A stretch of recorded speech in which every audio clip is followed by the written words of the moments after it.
I am part of the Livable Raleigh Advisory Board, and I'm one of the folks who started Livable Raleigh in 2019 after the advent of Mayor Baldwin and Sage Martin and some others who are best forgotten. I'm a retired journalist, used to write for the Indy, and I'm a policy guy, so I'll be a little wonky in what I say about this rezoning case. And then others with lived experience in this corridor will do better than I do. Our speakers today, Carmen Coffin, where's my book? There it is. The author of this fabulous book about the history of Black Raleigh neighborhoods. Highly recommended to you if you haven't read it. Thought I knew a lot about Black Raleigh neighborhoods. No. It's all here, and this is terrific, and she's terrific. Octavia Rainey, I've known the longest of this distinguished group, and she is been the leading voice on housing issues in Raleigh and the leading voice for neighborhood concerns and anti-poverty concerns as long as I've known her, and that's 20 plus years. I'm not young anymore. Yolanda Taylor is, to my knowledge, the leading housing and civil rights lawyer in Raleigh. Other than maybe Anita Earls, who's on the Supreme Court, so you can succeed her when your work is nearing completion. Wanda Hunter, one of our leading voting rights activists and democracy advocates, and she's been just a very valuable advisor to Livable Raleigh. I guess Tallulah Pay Makaye has not come in yet, and if she doesn't, well, I hope she does. She was the chair of the Raleigh Transit Authority, so if you want to know something about our bus service, good or bad or prospective or planned, she's your go-to person for that. But as it happens, Livable Raleigh had a Zoom session on this zoning case, Z9222, a couple of weeks ago, and Tallulah Pay was our best speaker. I spoke for a long time that day, and when I was done after 20 minutes, Tallulah Pay did 2 minutes, hit it on the nose, and here's what she said. Russ, can you fire that up?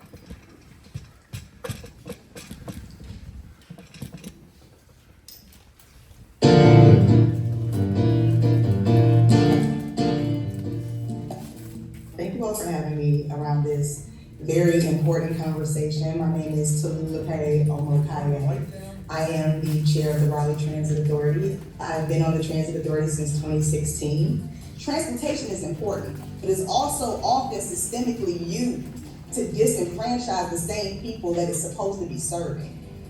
Housing and home ownership is threatened up that corridor that then is under the guise of ridership of a bus, when really it's about development and the moving out of people from downtown. We also know that predatory lending is a thing, inequitable loan practices are a thing, inequitable valuation of homes are a thing. So that means that up this corridor, people whose parents and grandparents or they themselves have worked hard to be able to have that home ownership, it could easily be snatched away from them. Again, not villainizing development, but this sounds like predatory development. Predatory development done in coercion with the city. What's cut out of the rezoning? The country club is not impacted by this rezoning that is still in the rezoning area of New Bern Avenue. So I believe that if an idea is corrupt from its inception, then you have to question the whole idea.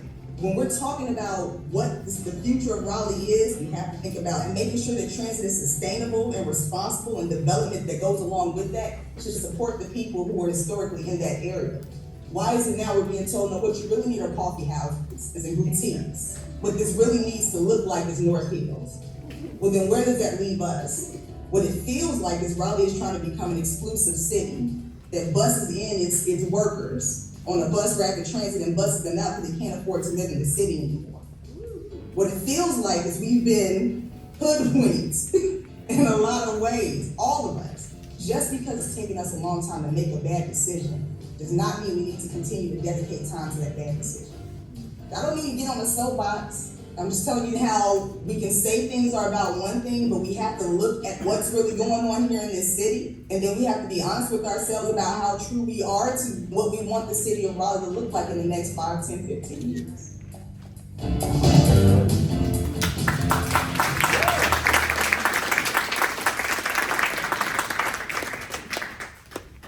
Saved me a lot of time.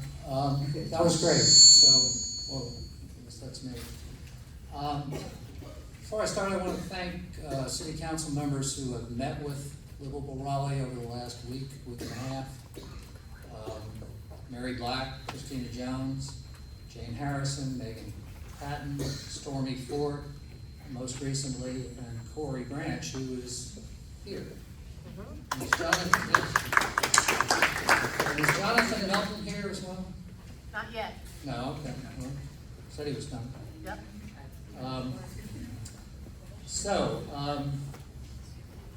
Frankly, we have not attempted to meet with the mayor. We don't expect any help from her on this case at all. But from our conversations with the other council members, it's our hope, our expectation really, that after the public hearing on this zoning case on January 30th, that the council will vote to put the case into one committee or possibly two committees, because this is two enormous zoning cases smashed together, and they need to be separated and dealt with in two parts, one of which should not pass at all, and one of which needs some refinement. It's a nice word, refinement before it passes. So that's our anticipation, and we do anticipate on January 30th that the mayor will attempt to stop that from happening. But hopefully we will have the 5 or 6 or 7 votes she did. We just heard from you.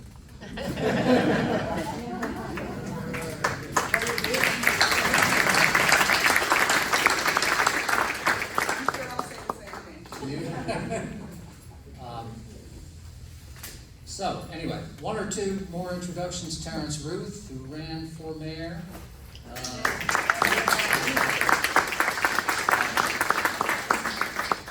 There's a rumor he's running again, but and Corey is running for mayor as well. So maybe we have the future mayor of Raleigh in this room. I hope so, actually. What else did I have in my notes? You were outspent by 20-1 last time, and you almost won, so that was a good result. All right. Willie? Yes. Rose.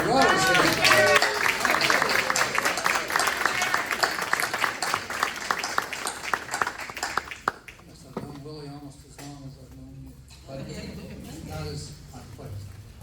All right, so. I don't want to talk too much about, sorry?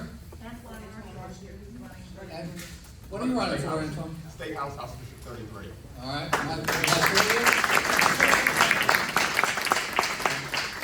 Good. Okay, so we're not here to talk about politics, except politics is underneath all of this. But we are here to speak about a zoning case, Z9222. We need to stop it.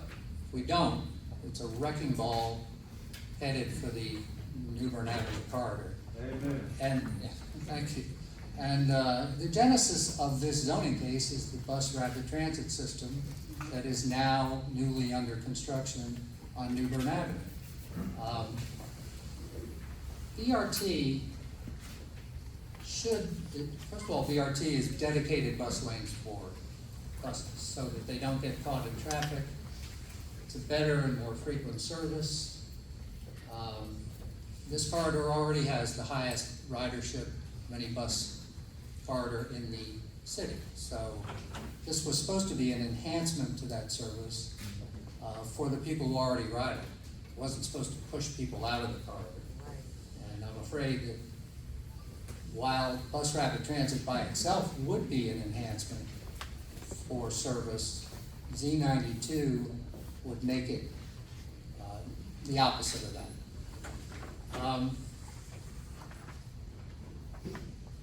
I have a good line in here, I don't want to skip it. Z92 is the Frankenstein's monster of neighborhood enhancement that emerged from the city planning department after Mayor Baldwin took over. So, next slide, please. Yes, there you go. So, I want to see if I can do this quickly. This is a massive upzoning case, but it's pretty simple in its conception. Yes? Okay? Anybody having trouble hearing me? No. Okay. Oh, okay. On the left side of this slide is the first half of the case. It's a transit overlay district being mapped onto this corridor. Now, there are a lot of issues that I think need to be looked at carefully about how this district is mapped. But the TOD by itself, I think, is a reasonable idea. It's been in the works for a long, long time. It's supposed to be mapped right up against the bus stations. The PRT line, 5 miles long, a station every half mile, 10 stations, all the way to downtown and out to Hedingham. And mapping the TOD district onto the stations themselves, not a bad idea. You do want, I think, dense development in certain places in this corridor. And the TOD has affordability bonuses written into it. The TOD district is in the code, but it hadn't been mapped anywhere. It hadn't been applied to anything yet. So go ahead and consider the TOD in committee. That's what we're asking council to do. Study where it ought to be mapped. Study where it ought not to be mapped yet. Maybe in the future it would be, but don't rush in and map the entire corridor. This proposal is to map almost 700 lots, almost the entirety of the corridor with the TOD. We don't need density on every single lot, and if you have a house in that corridor, the message of mapping the TOD on you or next to you is get out, because density is about to squash you. However, that's not the worst part of this proposal. The worst part is on the right side. Z9222 also proposes to upzone all 700 of those lots and about 40 more, 744 altogether, to 5 stories or 7 stories or 12 stories without any need for affordable units to be included. So the density bonus that you thought, that would be a good thing, we'll get some affordability in new apartment buildings along the corridor. No, you pass the right side of this thing and no developer will need to include affordable units. Why would they? They'll get to build their traditional stick-built 5-story thing, stick it on top of a parking deck if they want. Okay, yeah. The right side of this case negates the good parts of the left side of this case. So what we're asking City Council to do is take the right side of the case and kill it, or put it in committee and forget that it ever happened. This was not part of the plan for New Bern Avenue zoning before Mary Ann was elected. I can tell you that because I was on the planning commission before she was elected. And I was the head of the strategic plan committee of the planning commission at that time. And then when she got in, suddenly I wasn't reappointed and this thing changed for the worse. So get rid of the right side, put the left side into a committee, study it closely, and don't rush to apply it before you know what the impact is going to be. So I'm going to wrap it up there. Is there another slide I should touch on, Russ? What's the next one? Well, you can show There. up, or you can show the whole 5 mile corridor. Well, the corridor, as I said, spans New Bern Avenue all the way from downtown to 440, and then past that to New Hope Road, and then past that to the entrance to Headingham. It's a lot of properties all rolled into one zoning case, but then there are two different things that happen to those properties.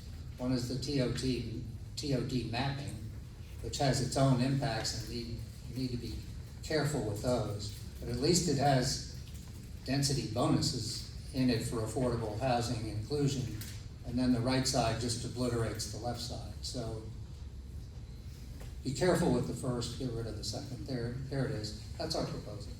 Kill the massive upzoning, study the TOD mapping. So now, having heard enough from me, I'm going to turn to Carmen Cotham. As I said earlier, she wrote this brilliant book. She's a trained journalist. I thought I was a journalist, but she actually wrote a journal for the North Carolina House. And in the course of doing that work, quoting now from the author's note in this book,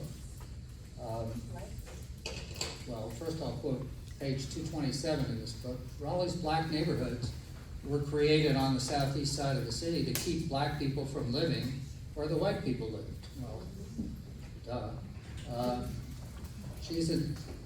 Carmen is a native of Raleigh. As she was reporting the journal for the NC House, she realized that, it's a quote, "Truth is many-sided, and what is generally shared is only what is comfortable to hear." So she made it her task to be a truth teller and bring to light the roots of erasure of black Raleigh's history. And black Raleigh's history, this is as good work on that subject as I've ever seen. So with that, I'm going to extract this microphone.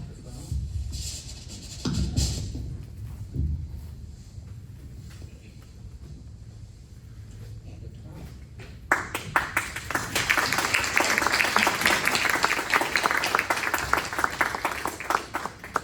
Thank you. So I said I would ask them a question. So the public hearing, January 30th, on this case, both parts of it, and the comp plan amendment that goes with it, we all get an hour together. All of us get an hour. So we might have a minute to speak, we might have 2, we might have 3, aren't gonna have any more than that. So I'm asking each of these folks to begin today by helping us make one point to city council on the 30th. And I think each of them will make a different point. Maybe they'll all make the same one. They didn't tell them what to say. Jonathan, no. And And Megan Patton. All right, we have 2 more.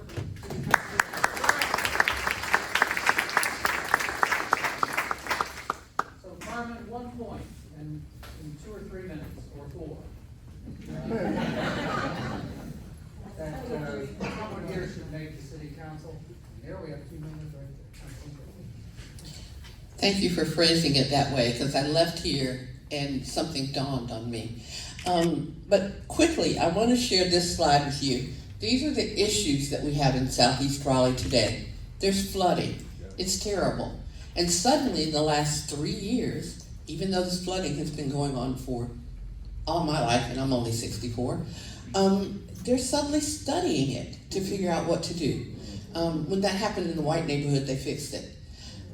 Wonder why they're doing that now. Affordable housing has been an issue for years, and the city could have done something sooner.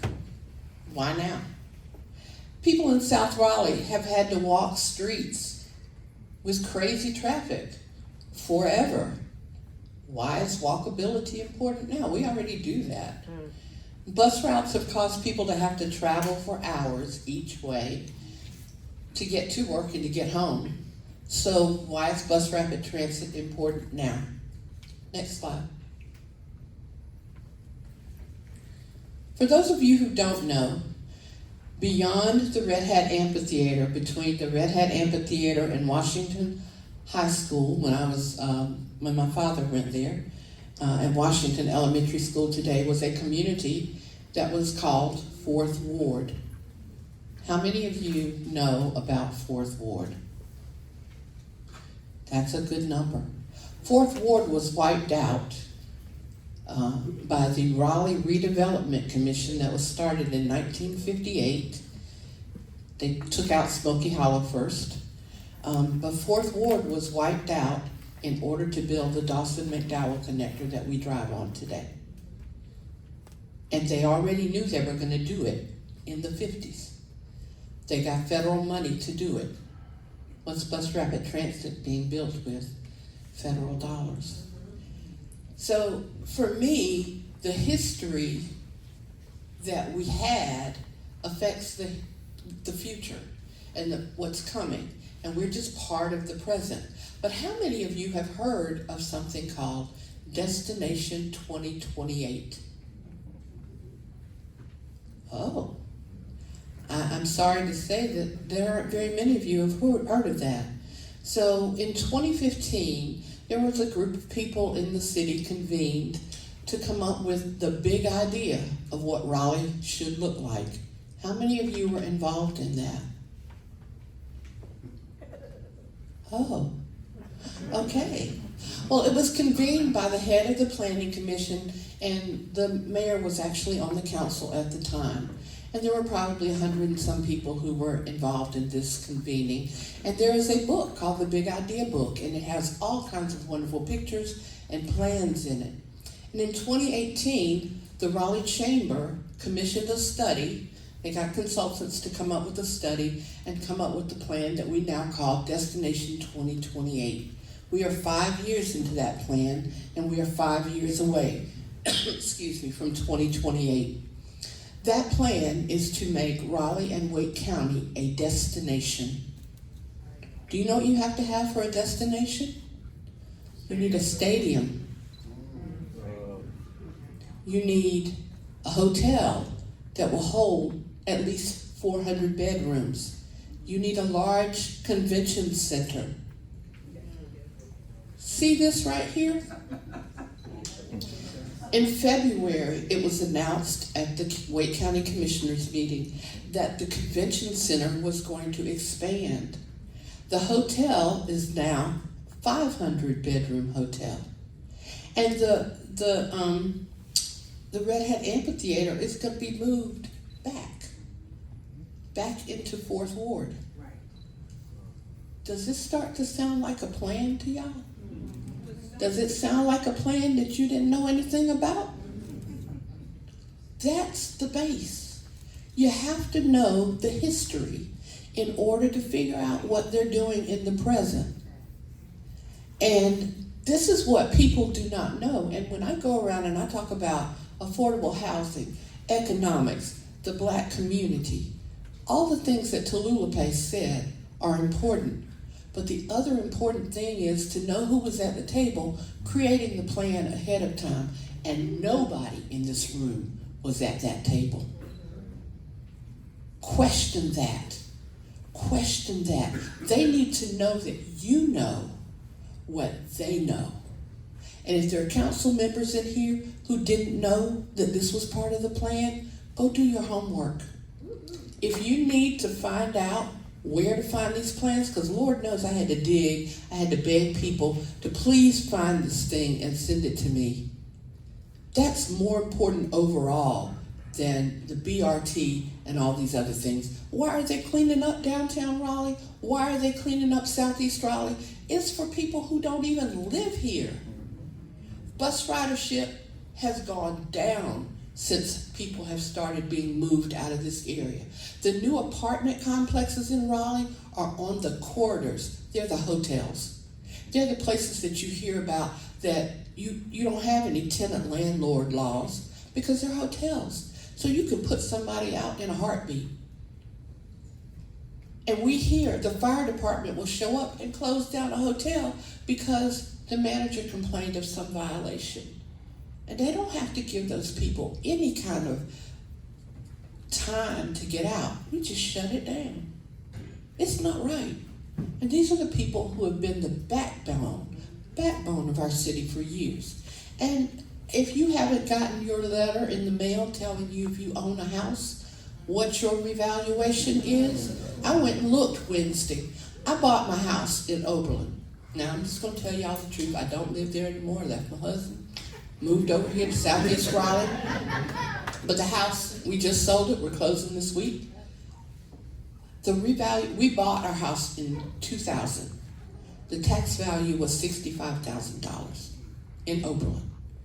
The man we bought it from, who was white, and had the same last name as us, and said, "Our people must be connected somehow." I was like, "Yeah." So he said, you could add $15,000 to this house and sell it next week. I said, "Yeah, we could," but we had already lived there and rented from him for 10 years. The tax value, when they did the revaluations 4 years ago, went up. It went up from 65 to 90 to 319, and this week it's 507, 4 years later. Now, if you're an elder like me and you retired, the elders who are in Southeast Raleigh who paid off their homes or inherited them from their families have not had to pay a mortgage. Can you imagine what it means to your budget? Add your health care cost, you're taking care of your car cost, you're paying the gas bill, the light bill, the water bill costs, and now add not only this new property tax valuation, but that makes your insurance increase. So your bills are steadily climbing through the roof on your retirement salary. If you were an educator or you worked for the state, I retired from the General Assembly on disability in 2011. My salary before I retired was $75,000 a year, which I thought was wonderful. My disability salary is about $36,000. I still had a mortgage to pay, and my mortgage payment kept going up. I'm telling you all this because all of this is what's happening to the people who live in Southeast Raleigh today. And so I didn't, they tell you not to sign up for Social Security until you're older. I couldn't afford to pay my bills unless I signed up for Social Security.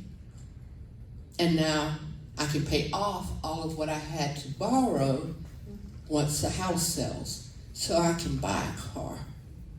So I need you to know, this is not necessarily what you experience on the other side of town. But this is what we experience here. I'm done.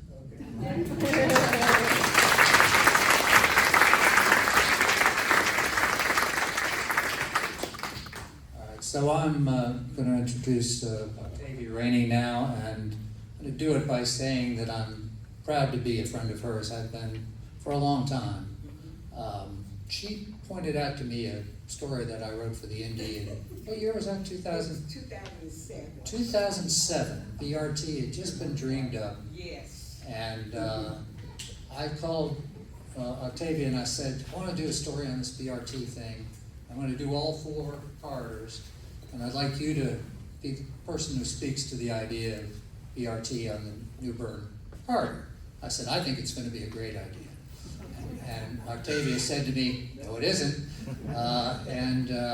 You watch as BRT comes into this corridor. It's going to come in with a landslide of development. We're all going to be pushed out." I said, "No, that's not going to happen because the planners of the city tell me that's not their intention at all." Well, the other day I apologized to Octavia for my dumb naivete about what this proposal would do. But you know what? I wasn't wrong in 2007, and if we kill this rezoning proposal, maybe I still have a chance to be right. And with that, Good evening. My name is Octavia Rainey, and I would like to start off by saying I have 45 years plus of fair housing experience. Fair housing has not been a part of this. It has not been a part of this. And that really concerns me. And I hate to say this, when Corey said at Mr. Cruz, when we were over in Oakwood, he said, "Our Mabel, he has plenty of fair housing experience." I put my fair housing experience up against his any day, any time, any place, and anywhere. I'm not claiming. This has no fair housing, number one. Number two, when I called the transportation division and I said to them, "You need to sit me down, because I'm not a dummy in fair housing, and you need to explain the fair housing. They haven't called me back to this day. I called the preservation unit and asked them, where is the historical preservation on Newman Avenue? You mean to tell me that the Taste of Freeze has been there for over 45 years and that's not considered historical? They told me no. You mean to tell me the tax place has been there for 50 and that's not considered historical? They told me no. I asked them why. So I got a meeting. I forgot the lady's name, but I said, you gotta explain this to me, that when you come down Newman Avenue, there is nothing historical. Hardee's have been there for 50 years. Even the Hardee's building is not historical. So I'm asking the question. See, there's more to this, okay? There's more to this. I'm asking the questions. Tell me about the fair housing. I am this fair housing. You got to explain to me what is going on. Transportation has the biggest fair housing component you've ever seen. Was it used on Newman Avenue? I want to know. I need some explanations.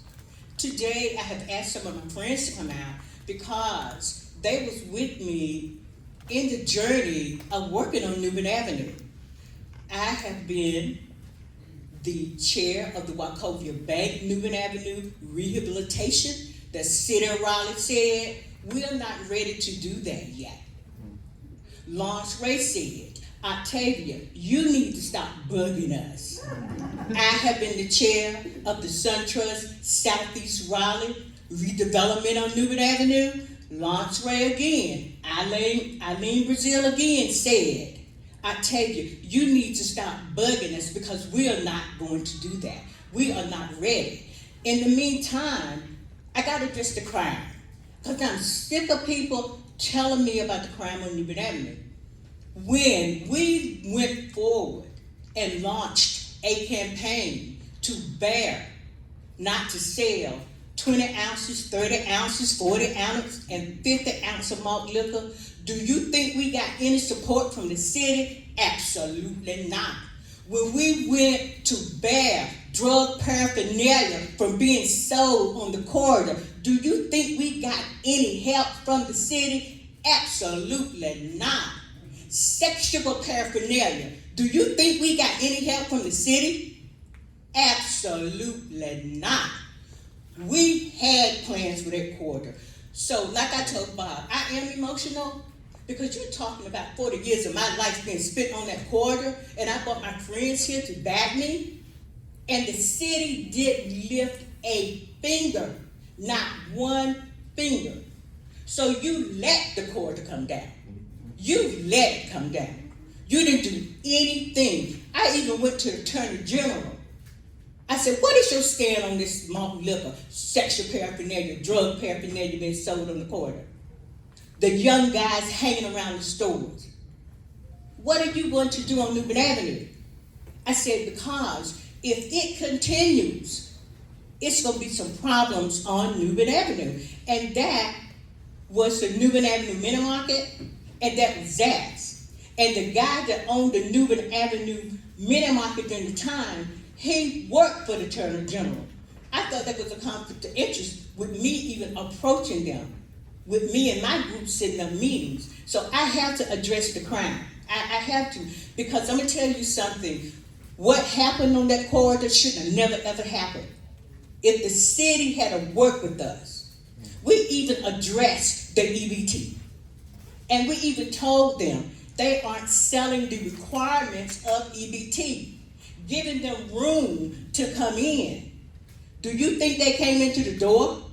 Absolutely not. We even went as far, this was in 1990, and nobody was talking about branding. Nobody was talking about branding. We even had a plan to begin the process of branding because we wanted to brand Southeast Raleigh. And when you brand it, you give it a different perception. Do you think we had any help from the city? Absolutely not. And I don't want the city talking to Southeast Raleigh Promise about predatory lending. The city is predatory. The city of Raleigh is predatory. Do you know that in infield development, if you build 4 or 5 houses on a block, your house is not in character anymore.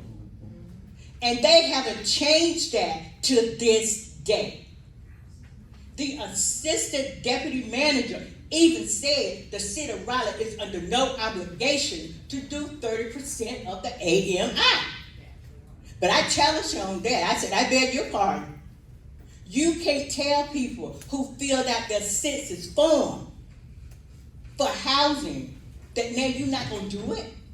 Something is greatly wrong with that picture. I do not support the TOD. I do not support the masses mapping because that is crazy. And I don't support the BRT. Let me tell you why I don't support the BRT. Black folk not going to be on that bus. They are not going to be on the bus. If you look at Newbern Avenue, it has the highest ridership. So you're building housing, but you're building it at 60, 70, 80. All you're gonna give is the crumbs off the table. So you may come up with 15 units. That's ridiculous. It deserves to be 30%. We did a study and we outlined in Southeast Raleigh all of the rented rooms. And then there's a difference between a rented room and a rooming houses. Rooming houses are inspected and sanctioned by the city, but rented rooms are not. They are not. So they grow by leaps and bounds. They really grow. What we said to the city is that we got to do something about these rented rooms because they are raising havoc. They are places for people who are released from prison or jail, and things happen. But things happen when you put them all together and people start stealing their clothes, stealing their food, so they get to fighting and fussing and all that stuff. So we need to have a place to put them. I even recommended an SRO, a single room occupancy, because I wrote the grant cornerstone. They told me they can't do no SRO. Jonathan, they said they can't do no SRO. I said, well, what in the ham sandwich are you doing then? What kind of housing are you providing? There is no housing. But I planned in 1995, asked the city to take out the Newbern Avenue Mini Market, to take out Crazy's Act. We asked to leave the Taster Freeze and build an African American culture around all of that. In the backside on Boyer Street, we asked that's for where the SRO was gonna go. We asked, do you think those plans are in the works? Absolutely not. So there's something wrong with this whole picture, Bob. With this whole picture. And they drew that circle from Newman Avenue to Pool Road. Now I'll let Tulu talk about that.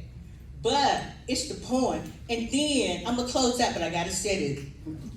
It was deceitful practices on the NRSA in East College Park. Larry Jarvis. Yeah. That's when I was approached by the chief of police and asked, I tell you, if you're gonna talk about that, you can't call Larry Jarvis' name. I told her, get out my face. I'm gonna call his name tonight. And so you better have a police officer standing in the front of me and on the side of me. So I'm talking about him tonight because 506 comprised Oakwood, Idlewild, College Park, Idlewild, College Park, Washington Terrace. 506 was not a high poverty census tract. See, Carmen, this go way back. It was not. It was 508. He went in. Now, he admitted it. He manipulated the census tract. He took Oakwood out, took Idlewild out, brought it down to Head Street. Then he started the neighborhood revitalization strategy. He stacked and packed black folk. That's how your house got there. It was stacking and packing the blacks. And then there was no culture, that's nothing. Then on top of it, there was no way to help the people who was honestly renting their properties. None. The only rentals they wanted was the one they created with DHIC. That was all.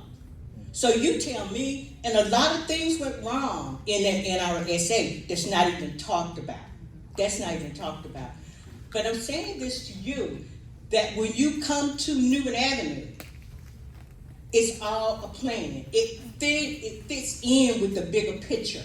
It's all a plan. We got plenty of problems.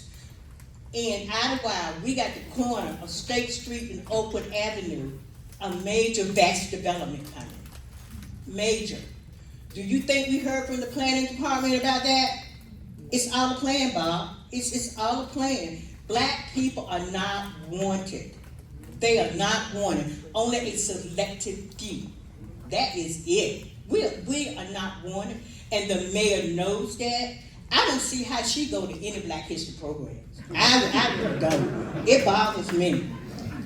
Well, anyway, I just want to say I don't support the TOD bus rapid transit because Black people ain't gonna be on that bus. I think that you're promising the housing, but the housing is not gonna be 30%, and that's a problem. I think that the city board, from the inspections on down the ZACs, that's what we asked them to do. But we had a plan. Joe Sampson worked with us on that plan. The city wouldn't even come to the table. They wouldn't even bat an eye. Because they threw us away. They just threw us away. They didn't even address the malt liquor issue. Those are my problems. I led the rezoning in College Park and Idlewild from an R22 and R10. I led the NCOD under George Chapman. There was only two that the city created. That was Newman Avenue over to Idlewild and South Park.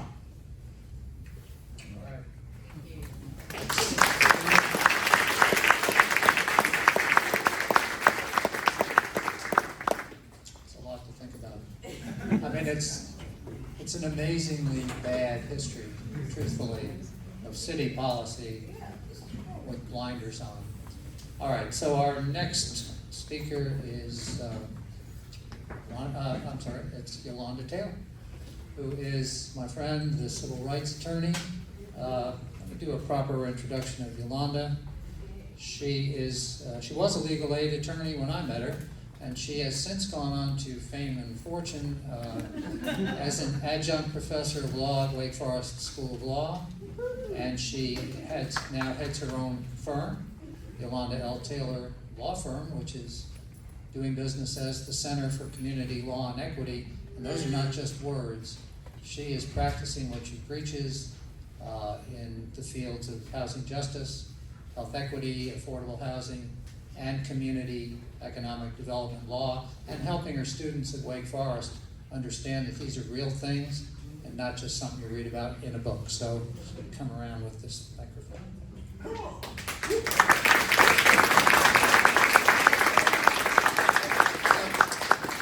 That was my husband. Thank you. Eugene Taylor. I'm like you, Bob. There's a lot to unpack here. Where do I want to start?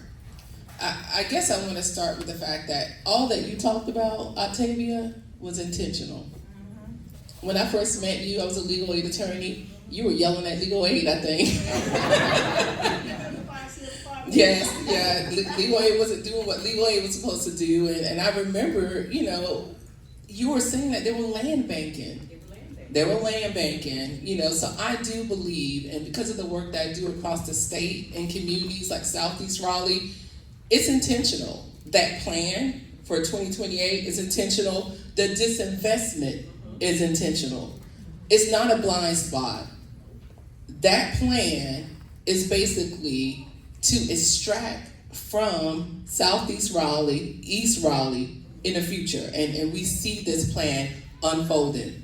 And I do respect you as a fair housing advocate. I'm a fair housing attorney. I didn't go to law school to be a fair housing attorney. I didn't go to law school to be a civil rights attorney. It just kind of like fell in my lap when I went to Eastern North Carolina, and I went back to my hometown and I saw that my neighborhood had not changed. And that's why I began to look beyond my individual clients to looking at why the same clients with the same issue why do they keep coming into legal aid? I realized it was a community problem. Now, I'm not from Southeast Raleigh or East Raleigh, so I'm an ally of these great women here.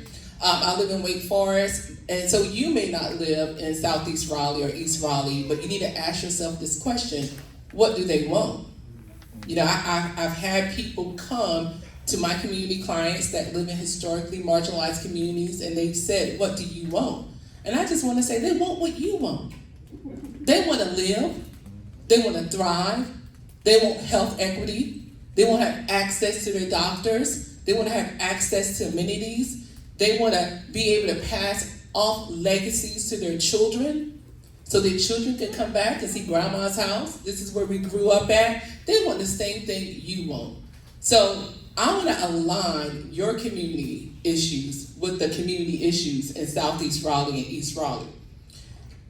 Raleigh established a goal of affordable housing back in 2016 to say that it will build over a 10-year period 5,700 housing units by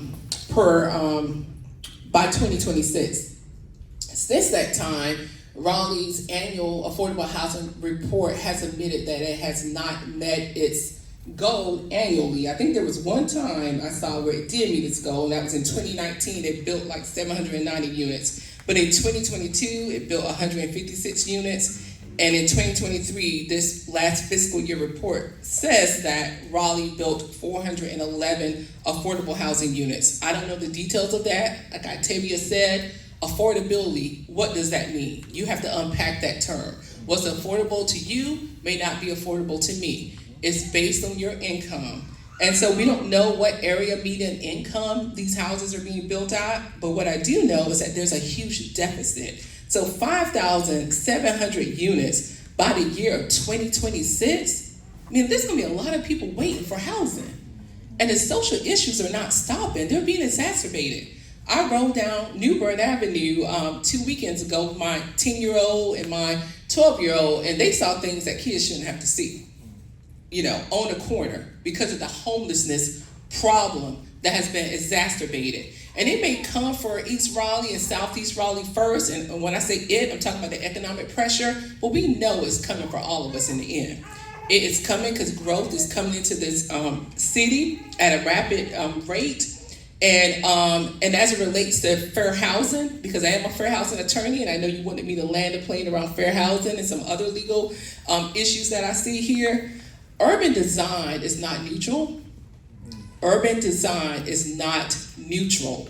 It either perpetuates or reduces social inequities. So we can't pretend that this is just a plan and it looks good on its face. It does look good on its face. I mean, bus rapid transit, this area has been trying to get some type of alternative public transit for years, right? So on its face, bus rapid transit looks like a good thing, but you don't just go into a community, a historic, marginalized community that has decades of disinvestment and social inequities without acknowledging that there's a racial wealth gap in this country, without acknowledging that your same housing policies have already gentrified downtown Raleigh.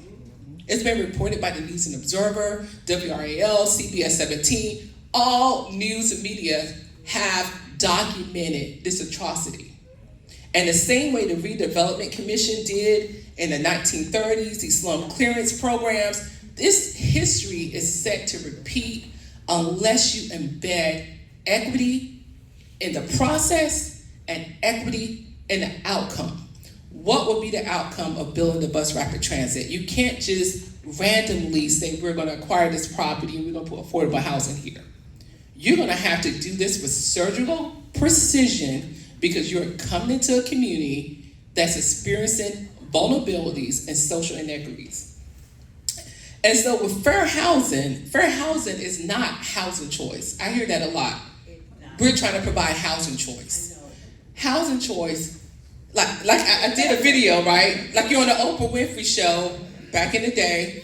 She said, look underneath your chair. I got a gift for you. You look underneath your chair and there's a box of size 4 red heel pumps, right?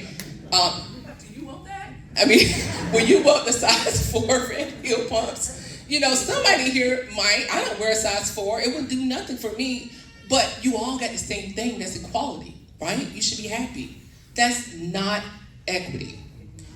Equity is giving you what you need. So housing choice is like for the people who are trying to move in. They need housing choice. So you need to move your little single family house to the side and let us like put density here, or this vulnerable community that they feel have no political will, no power, no one speaking on their behalf, well, we can just go here easily and we can put density here.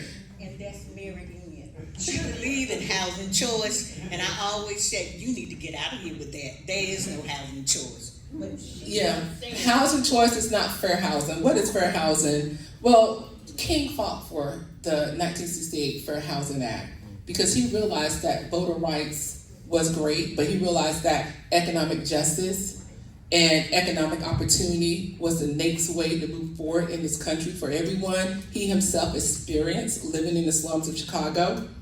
So when you talk about fair housing, you have to, in your policies and in this BRT plan and this TOD to upzone, determine already who likes opportunity and who will like opportunity if the rise in real estate value, which will happen because there's a such thing as transit-induced gentrification. People want to live near transit. Developers want to build near transit because they know that will turn a community into a desirable community. So when the real estate value rises, who's going to be pushed out? Who's going to have housing choice? You're making housing choice an option for people moving in, but the people who currently live there need to maintain their housing choice. You know, they need to maintain their housing choice and not be pushed out.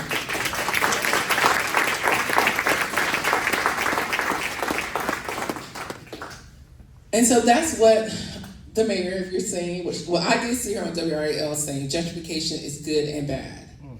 And to me, gentrification is different from revitalization.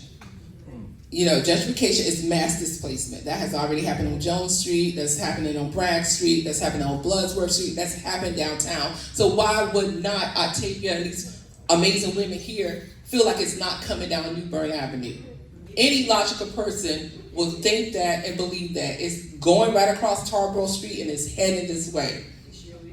So let's talk about, so I talked about the Fair Housing Act.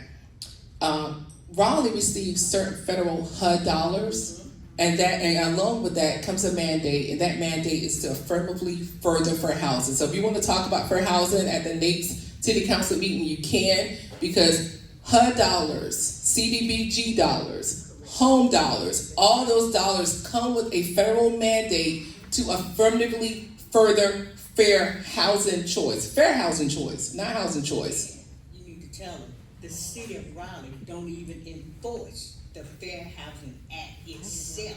And something is wrong with that picture. Yeah, that's another story. Yeah, we're gonna talk about that too.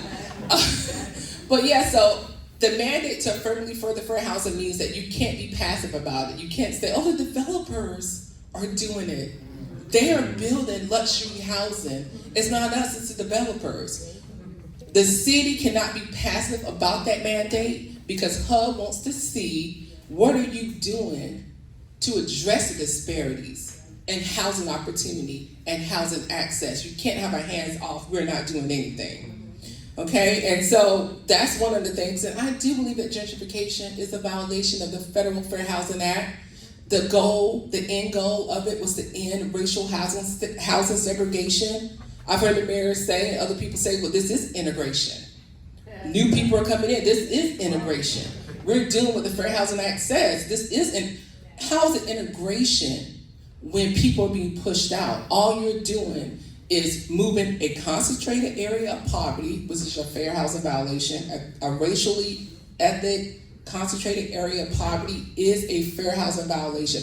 All you're doing is moving that somewhere else.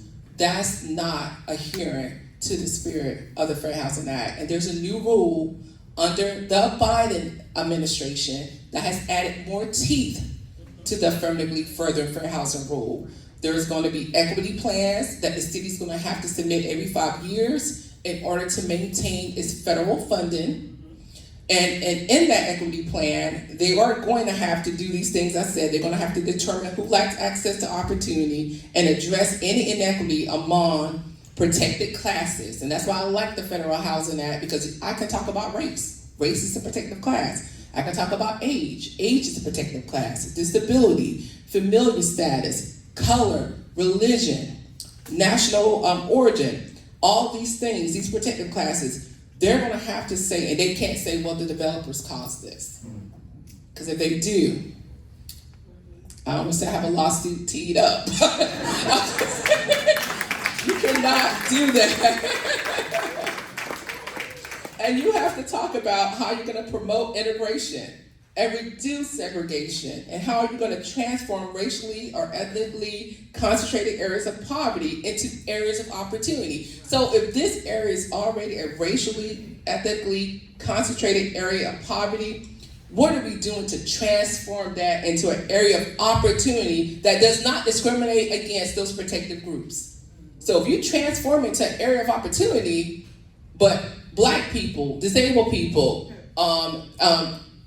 older people because of age, people with disability, those people are not able to benefit from those amenities, then arguably they don't have fair housing choice in this city, and they don't live in areas of opportunity. So that was Title VI. That's Title VIII. The Fair Housing Act is under Title VIII of the Civil Rights Act. So let's talk about Title VI of the Civil Rights Act, and that deals with transit. Transit has a history of racism being embedded into it. Why? Because we live in a racist society, and it's a system. And in order to change a system, you have to be intentional about changing the system, because the system is not going to change on its own. So, is there going to be transportation discrimination? She's saying Black people are not going to ride on that bus. They're not gonna live there. I'm thinking because they're going to be displaced. They're going to be displaced, so they don't have access to transit. And the last thing the city want to do is cough up those federal dollars. And that is an outcome if a Title VI complaint is filed to the U.S. Department of Transportation and they investigate how this transit is being unrolled. So I don't have a case on my desk for this issue. So I'm just talking in general terms. I'm talking in general terms about it. So those are some things that you could talk about, and upzoning as well. Those parcels, I think this community has a right to be concerned. Thank you.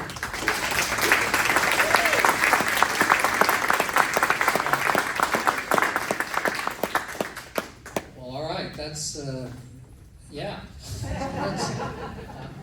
I can't sue because I don't live in this corridor, but others here could.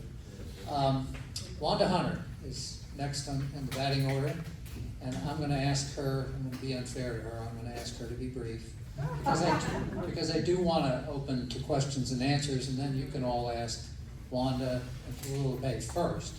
But Wanda is part of the Housing Justice Coalition, the Wake County group that's been active in these issues with Yolanda. She's a member of the Wake County Board of Human Services, right? She's run for city council twice. She's a political independent, so that did not help her get votes because the Democratic Party doesn't like political independence, so someone else was endorsed, but that's all right because it would have gotten in the way of the good work you do on voting rights, jobs. So, Wanda Hunter, tell us something else. Now, tell us of the points that have been made, which one should folks here carry to City Council on January 30th?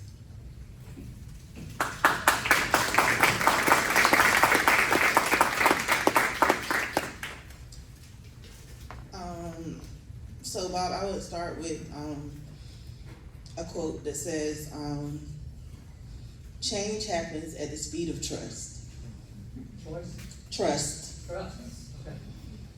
And I think if anybody has paid attention to politics in Raleigh, there hasn't been any trust. And historically, for the Black community, there hasn't been any trust. And so, I would say, speaking from lived experience, because like Ms. Octavia said, the breaking of the rules for the NRSA afforded me the opportunity for first-time home ownership. And so I now live in College Park, and I'm grateful for the opportunity to be a homeowner. But now looking at the BRT and the intent versus the impact puts me on the chopping block also. So when I first moved in, one of the violations was on Fisher Street, a home that was built outside of the character of every home that was supposed to be designed in that community. And we made the city aware of it, and they gave the developer a smack on the hand. They didn't tell him to tear the house down, which they should have, because what happened after that was 2 years later, my property taxes doubled. So if I had not been a working class individual with sustainability to be able to manage that, then I would not still be there.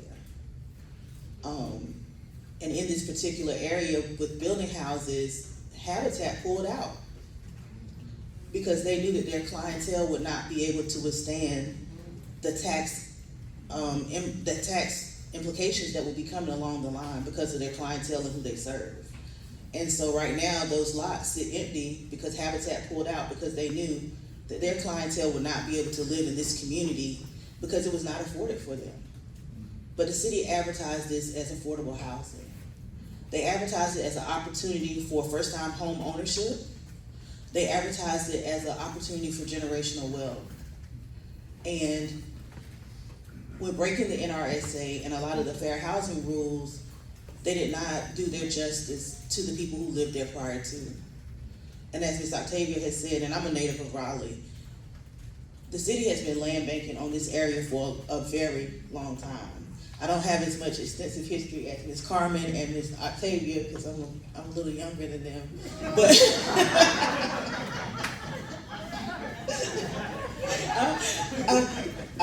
I'm a baby to this movement compared to them because they have a lot of history and they're sharing it. But, you know, it makes me think about the intent versus the impact. Was the city ever really truthfully trying to create the opportunity of affordable housing? Was it really trying to create the opportunity for generational wealth for those who sought out for that for their families? Was that really the case? And when I hear, or when I think about the government has been implicit in this. And if you haven't taken a look, and I don't know if they've taken the video down now, but if you look at the video, it's called Segregated by Design. And that video gives you a snapshot of what's talked about in the book, The Color of Law, which talks about redlining in areas where Black people can live and where they can't live, and the disproportionate things that they do to us when we are trying to live, just trying to live, wanting to thrive, wanting to have equity. Like Yolanda said, you know, she rode down Newbern Avenue and her children saw things that they shouldn't see. Well, my children see that every day because the city never thought about the impacts of people that would be displaced that had nowhere to go. So what are they going to do? If you move them from one place, they're going to move to another place. And we're seeing that right now with the encampments at 40 in South Saunders. And they cleared out the one at 540. And when my daughter was going to Wake Forest, to school in Wake Forest, I saw that too. But what are we offering these people? What opportunities are we offering these people? And then, I don't know if Antoine is still here, but those sitting on the state government, we need to talk about economic justice. We need to talk about raising a minimum wage. We need to talk about all those things that will impact the generational wealth gap that puts us in those crucial positions. So when we talk about the housing crisis and the economic crisis, when you want our votes, we need to see that on your platform. And we are in the middle of a primary. I don't know if y'all know that right now. But I Just want to get that plug, so y'all get ready, because we have some things on the ballot that we need to be thinking about. Who's going to represent us, and do we have people that are willing to stand and sit in these rooms and have these uncomfortable conversations, and not just a racial day of healing on Martin Luther King Jr. Day.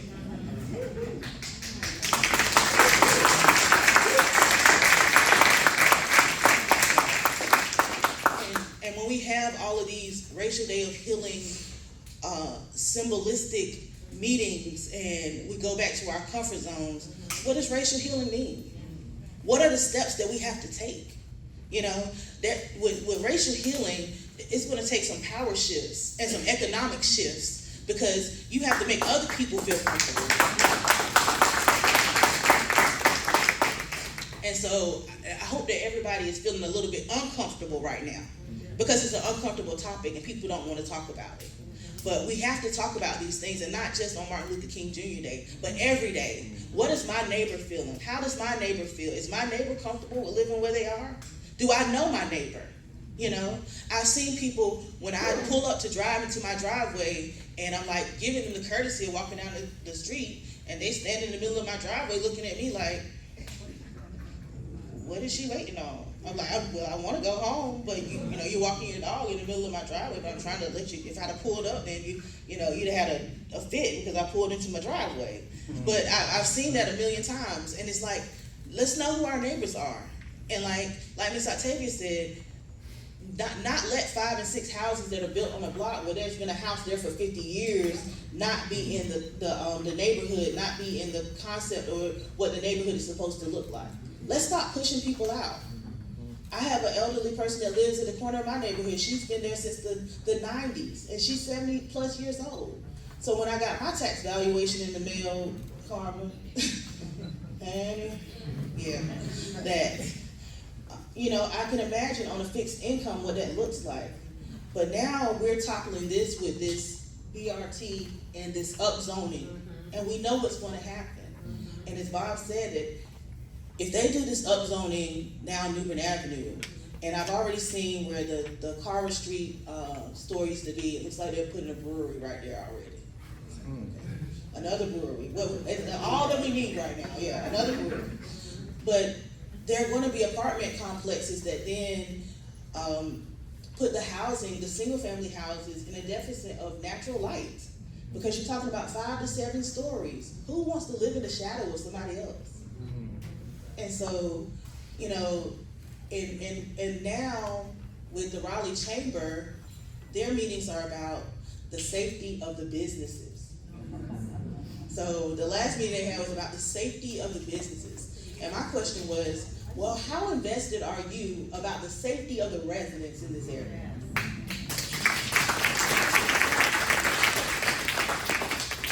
Because my kids go to Explorers by default because of Wake County Public Schools, but they go to Explorers.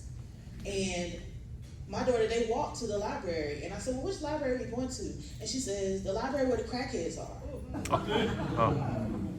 So, I mean, and that's, it's not, you know, the typical thing to say, but it concerns them because they know that there are people that sit outside of that library all the time. When I come home on Hill Street, there's prostitution. But where are the resources? Where's the Acorns unit? I mean, I see the officers come out there in their uniforms, but if you're an Acorns unit and you're trying to approach somebody in a uniform, I don't blame them, I go the other way too. Where is the community engagement? Where is the engagement in talking to these people and see what the needs are? Where are the conversations at? And I haven't seen the city do enough investing in our area. And I haven't seen leadership in our area stand up for our area. You know, and we had a lot of males on the council, and I say, well, y'all don't have enough testicular fortitude for me. So, you know, maybe it's time for an all-woman council, and we have to paint the town pink, you know, because we're not afraid to have those conversations because they affect us every day. You know, some of us are the heads of households, and we have to do the job of carrying everything. But that's what my concern is about this BRT. It's going to push out individuals like me who just look for an opportunity to have home ownership and pass down generational wealth to their children. And that's the only thing that I had wanted to do with this opportunity, but now I'm even on the chopping block.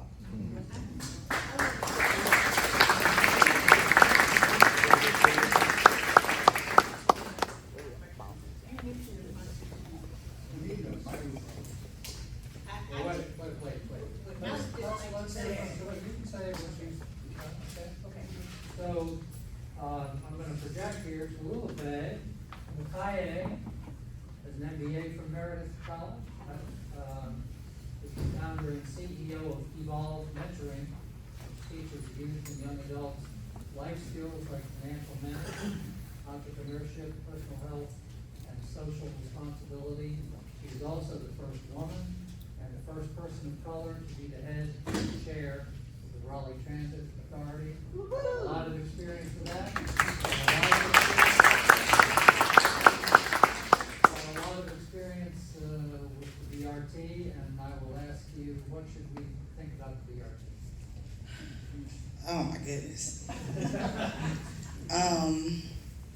First of all, everything these ladies here have said has been so on point, and that's something that I think that leaving here, this moment needs to be marinated on by everybody who leaves this space, and not just leave like, okay, we had that and there were sound bites, but there is something deep in the marrow and everything that we've had a conversation about here that really, really needs to be digested. I want us to pay attention to narrative shifts, right? This is a plan. These things are not isolated incidents. You cannot be a person 30 plus, and I'm giving us some credit saying 30 plus, and look at these things and think that, oh, that's just happening happenstance. You can't have any lived experience in this world and know anything a little bit about history and be in touch with a little bit of anything and see what's happening and not understand what's going on. You have to be being intentionally ignorant to see what's going on and say, oh, what? I don't know, right? She said in 2015 the convening happened. In 2016 it was a ballot on the voting ballot that said, who wants enhanced public transportation? Right. That is what it said. It did not say who wants a BRT. Right. It did not say what enhanced public transportation means and who's gonna vote against that. Who's gonna say we don't want enhanced public transportation? But they knew what they meant when they put it there. And they expected, they leaned on our naivete of trusting that the city takes care of us. We have not had leadership in Southeast Raleigh. That's why this is happening. Wow. Can we be plain about what's going on here? That's right. I think that we are at a very critical point in this city, and niceties are out. Yeah, I agree. We're at a very critical point in this city, and pretending like something isn't happening is out. We are in a year of revealing what's going on. That's right. Yeah. And you either choose to be on one side, or you choose to be on the wrong side of history in this. That's where we are. We are in civil rights violations, and it's been going on, let's be clear. And to say that we're trying, how hard are you trying? See, what I do understand is that the city needs to take a pause. For one, I'm not against the BRT. I'm not for it going up New Bern Avenue. New Bern Avenue is being used as a guinea pig. When we originally came in with the BRT, it said it was supposed to be about ridership. Yeah. It should be up Western then, right? Isn't that where ridership is needed? Teachers, students, the school is there, they can absorb the development. If it's about development, why isn't it going up Capitol? Right. Right? Why is it New Bern? Well, because New Bern had the ridership to get the funding from the federal government to put the BRT there. I've been saying, and part of the reason I pushed to be the chair of the Transit Authority was because I started realizing that they're going to gentrify us out and use the BRT to do it. If you're giving developers money to and they say we're going to follow the path of the BRT, what do you think is going to happen?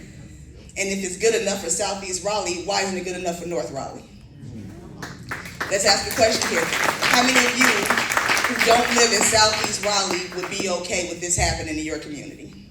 Raise your hand if you would be okay with it. Raise your hand if you would not. Let's be real. So if you're not raising your hand, you don't care one way or the other? You see what I'm saying? That's what's going on here. Home ownership is the cornerstone. So once you decide, okay, we've tricked you and we've told you need this bus rapid transit that's going to follow this path along a bus route that already exists. Let me tell you how the transportation system is out of money, is running out of money. We are facing a multi-million-dollar deficit in the next few years. Can the city council attest to that? Y'all don't know? The transportation liaison. Are we about to face a deficit in transportation? $4 million. There we go. And it goes up. That's the low number. That's on the low end. So if we're facing a $4 million deficit, why are we not charging for the bus? If we're facing a $4 million deficit, why are we forcing a new bus transit system when the money could go towards homelessness? It could go towards a lot of the drug addiction we're seeing in the city, sex workers in the city, after school programs, mentoring programs so our kids aren't getting stabbed or bullied, implicit bias training for cops and teachers and city council and all sorts of other representatives. The money could be going somewhere. We've had our operators come to the Transportation Authority and literally cry about how they would have to choose between defending themselves against people on the bus or keeping their job. Right? That shouldn't be happening if we're talking about being a progressive city. So then in 2016, the measure goes on the ballot saying who wants to enhance transportation, and they say, well, it's going to be about increased ridership. Well, now we see ridership is going down. Now, we don't know that, right? Because we're not charging for the bus. So everybody riding on the bus is riding for free, and it's being used as housing for homelessness.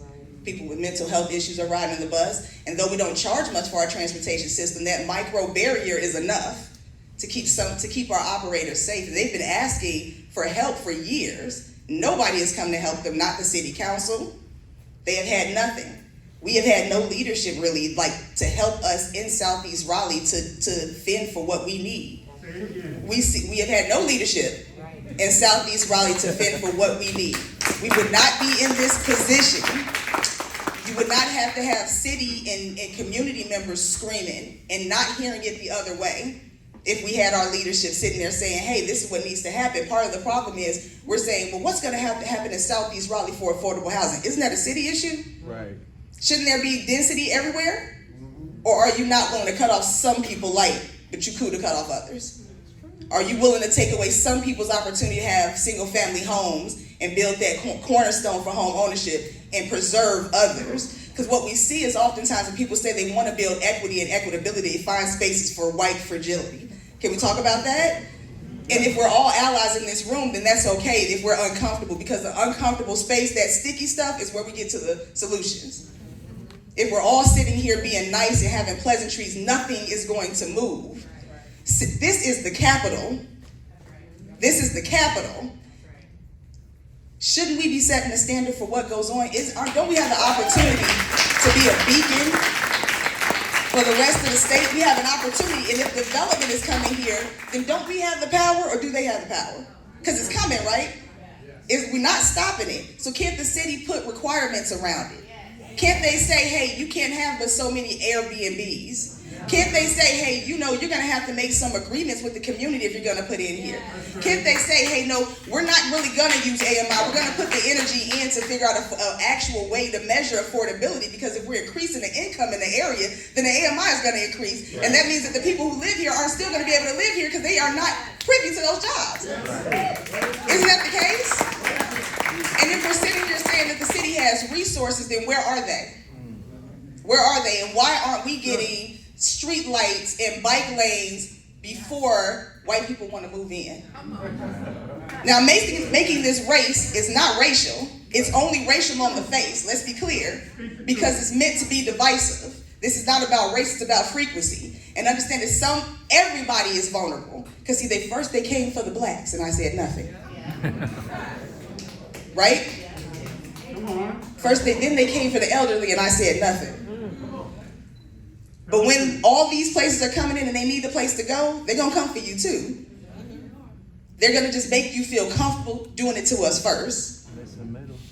That's the divide. Make you think you're safe. You are not. You are not. If your representation isn't saying, hey, how do we make the city equitable? When we talk about equality, we got to get to equitability first. Let's get everybody on the equal playing field, and then we can all rise equally. But if we're not having those conversations and we're not building that into the fabric of this city, if we're hiding behind this, if we're saying, well, the country club isn't going to be included in the rezoning. If we're saying, well, up this area, you can't have any car-centric businesses, but we understand that the majority of those businesses are owned by black and brown people, right? But we need breweries. We need more liquor distribution. right? That's what we're saying we need in the area, but we then blight that area for utilizing that liquor distribution. But you're providing them these things to be the degradation of a community that you don't want to put energy into because you want to keep it blighted so that when you want to pick from the land resources, you can do that at a cheap rate. Ain't that what we doing here? I mean, can we be real about what's happening here? Or are we supposed to sit here and pretend like this ain't happening because we want to preserve people's feelings over their rights? That's what we're looking at. We're watching people lose their homes who worked hard to gain them. We're watching planning put in the rezoning that if something happens to your single family home, you can't rebuild that and nobody question it. That's crazy. That was the plan. Now planning is saying, well, we're going to go back and push back against that. And then you have people, let's talk about implicit bias real quick. Implicit bias is when you can't see that you're biased. It is ingrained in you. Now, we've all been programmed. That is a countrywide thing, right? That is something that's been happening in the fabric of this thing that we've been doing for the longest. That means that it's not necessarily your fault that you may look at a person and lock your car door when they walk by. When statistically, the person that you would open your door for will rob you. Right. I'm gonna say that again. It's not your fault that you will lock your car door when somebody walks by, but statistically the one you would open it for is the one that would rob you. You've been programmed, we all have, so that we can be divided while they pick our pockets. Our land pockets, our resources, they overtax us with no representation. I ain't asking you to throw the tea in the harbor, but I'm saying we got a Neuse River up the street. My point is that we really need to make sure that we're in a critical time in Raleigh. We need to make sure that as we are going into this election season, we hold the people accountable. Some of the problem is some of the places that we're going, the decisions being made are being marched by people who are no longer there, who've been voted out, basically. And that happens because sometimes you're listening to the people who are already there. You're new. I'm trying to figure out how to do this role, so I'm going to listen to who's been there because they got revoted. So maybe they know the direction that we're going in, but that might not be the total direction for the city. If the city doesn't have some sort of orientation for new members, that's a problem. If the city doesn't have some sort of city orientation where we can all sit down, it's sad that a community isn't engaged until they want to be taken advantage of, and then they'll use different words, right? It went from about ridership, now it's about rider experience. What does that mean? What does that mean, right? We're dealing with it's too much. It really, really is, and it's heartbreaking. It's heartbreaking because this is not unintentional, and there's no way to look at it. And if you wouldn't want to be in the same shoes of those people, then you know it's not unintentional. That's right. And like Ms. Rainey is saying, there should be historic landmarks all the way up New Bern Avenue. Why isn't it? That's something to question. And if we're sitting here in this position, then it's time for us all to pause collectively and figure out what is the real direction that Raleigh needs to go in next, right? Whatever decisions that were made pre-COVID are outdated. In the last decade, so much has changed. So much has happened. The way we even work is different. The way we relate to each other is different. We realize mental health is more important than we knew.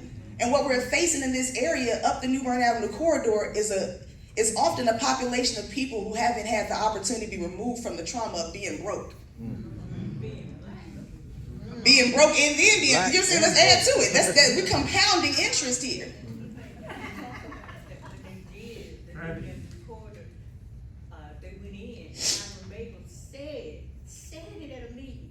He said, you know what?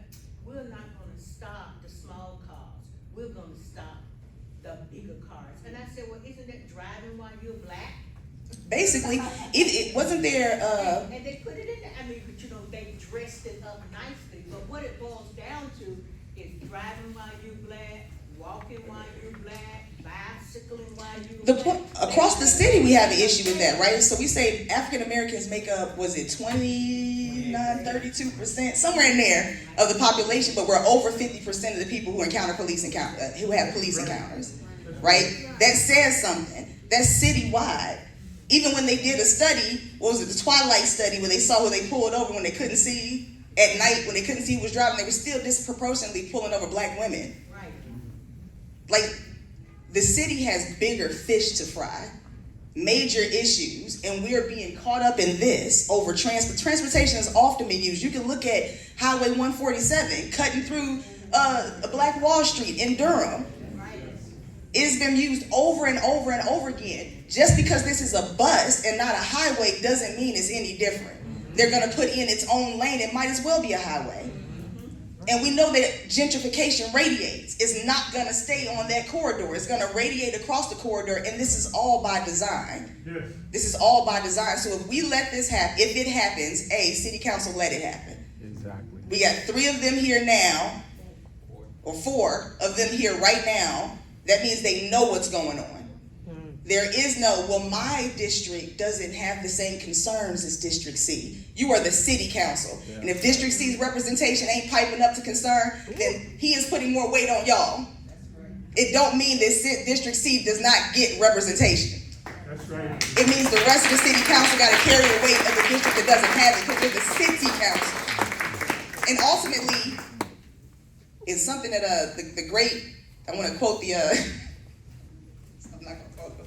Something that Tupac said, right? The great philosopher Tupac Shakur.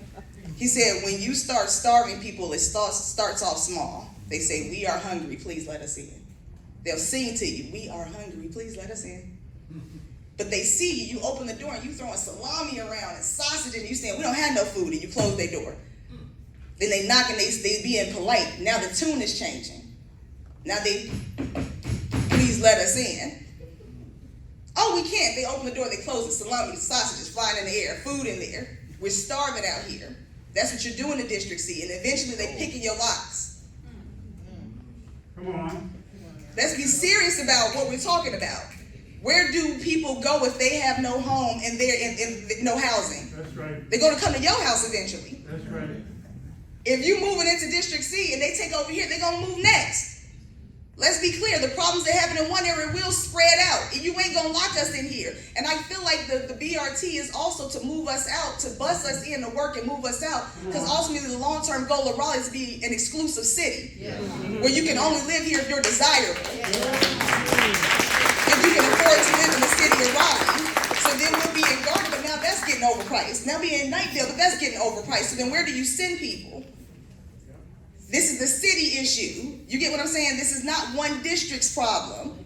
And when you look at even staff putting in some of the rezoning, saying, well, we're gonna suggest that more higher traffic fines and red light cameras up the corridor. And then when somebody says, well, are you gonna, have you thought about any preventative measures? Oh, that's not in our wheelhouse. But nobody asked you to police this community too. But again, let's talk about implicit bias.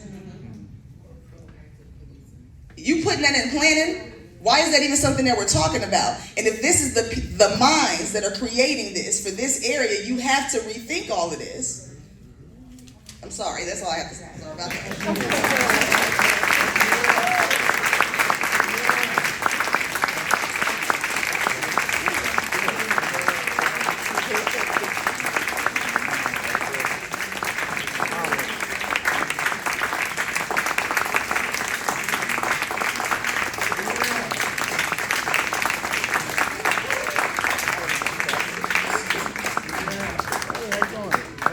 That was fabulous. Tammy Brunner is here to register of deeds. All right, we're gonna have a little bit of time for Q&A, but we're supposed to be out of here at 4. And I guess we don't have to get out until the city comes and throws us out. So there's a microphone here.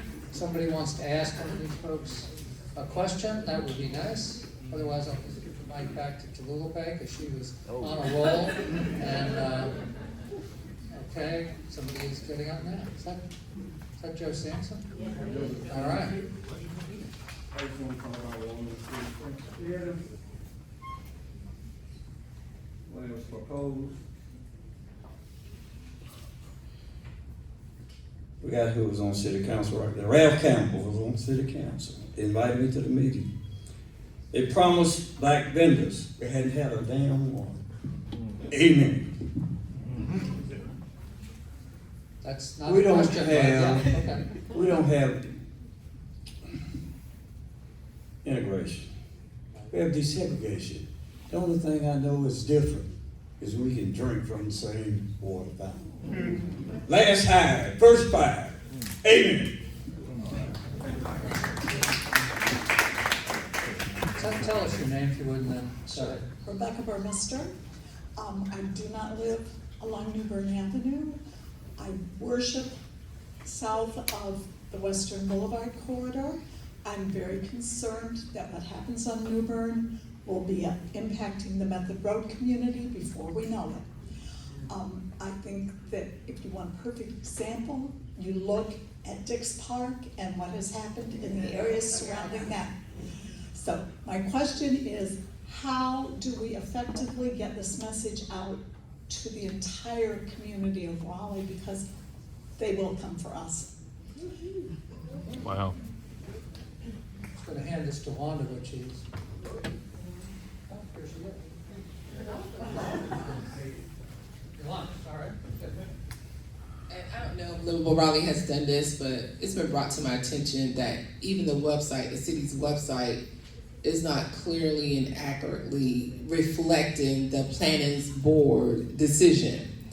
They have notes up there from the committee of the whole, right? Which are the recommendations, but it's my understanding that if just having truthful and accurate information, I mean, that's the city's job, even when it comes to like what has happened so far in this process. If the planning board voted, and I see Commissioner Reeves back there, if the planning board voted to shoot down this rezoning or Z9222 in a 4-3 vote, why isn't that on the website?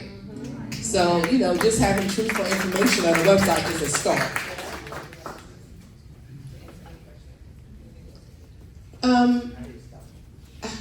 One of the ways that I think is important to stop it is for us to tell all of our friends and all of our enemies.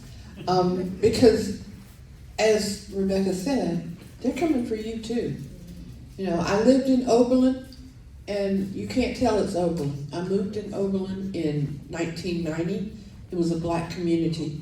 There are maybe 5 black families still living there today. 4 now, because I moved out. But you have to tell it, and you have to tell it every day, all day.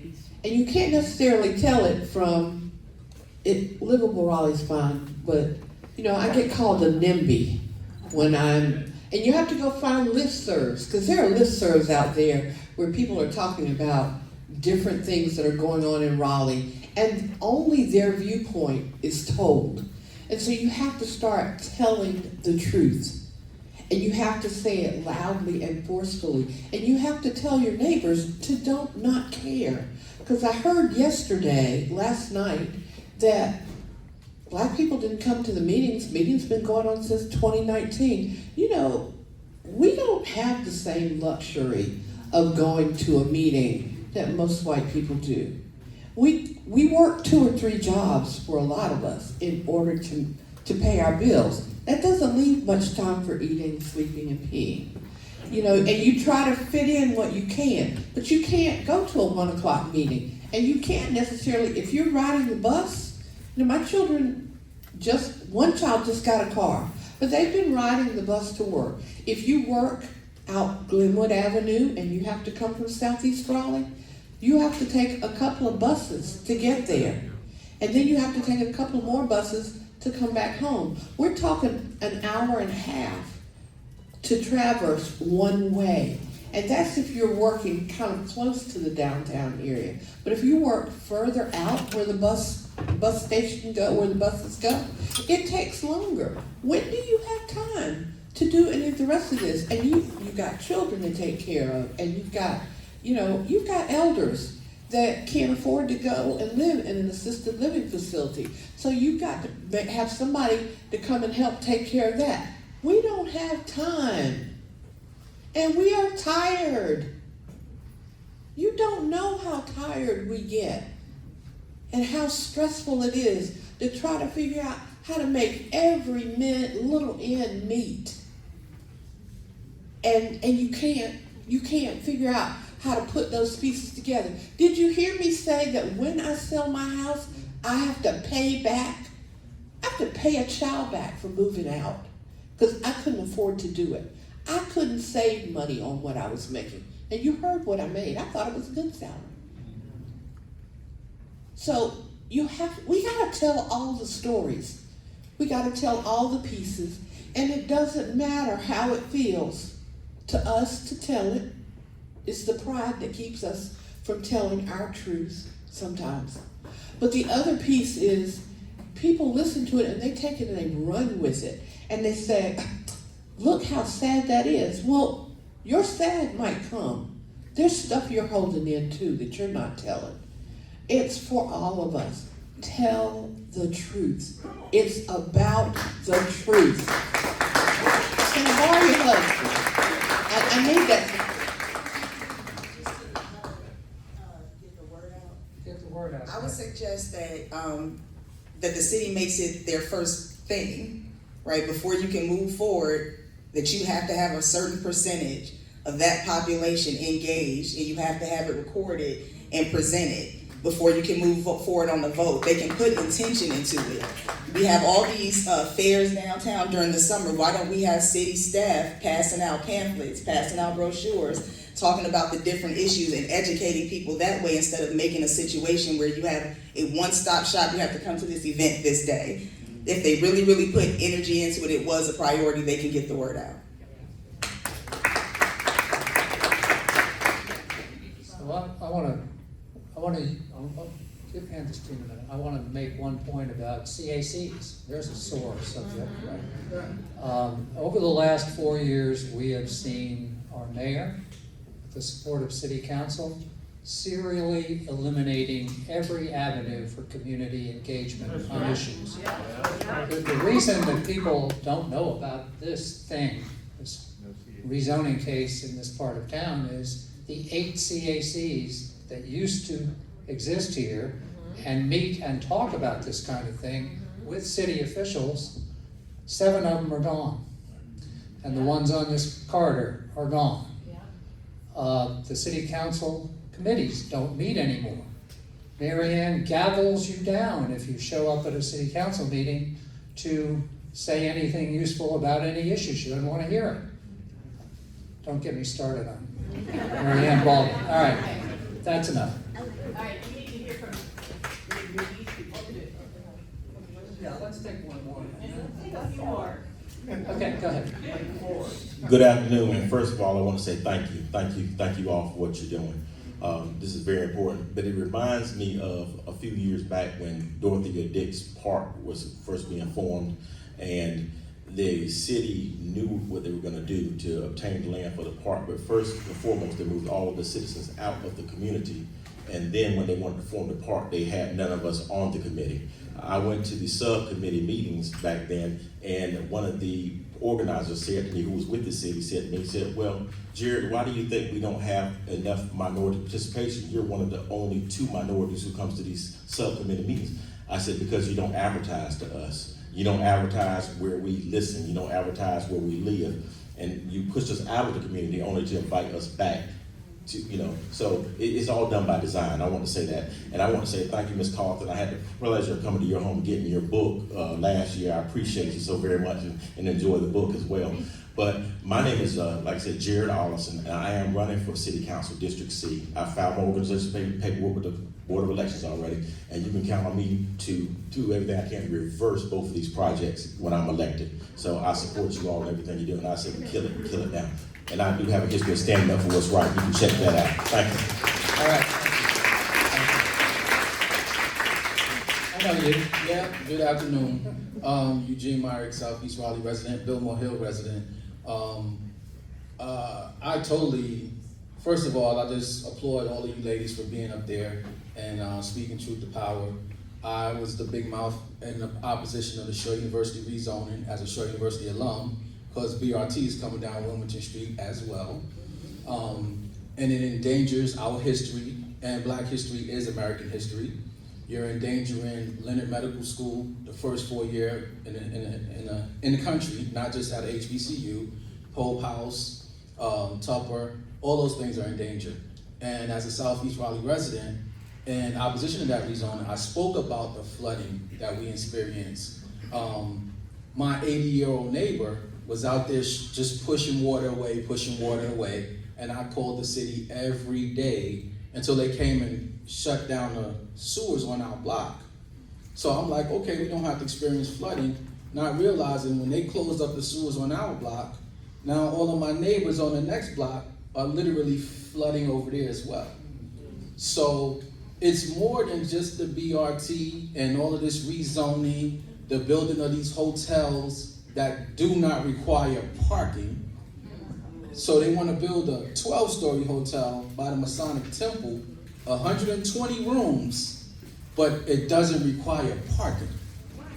So if half of these people come with 60 cars, they're going to park their cars in front of the homes of people that's been there all their life, all their parents' lives. So there are people who do not care.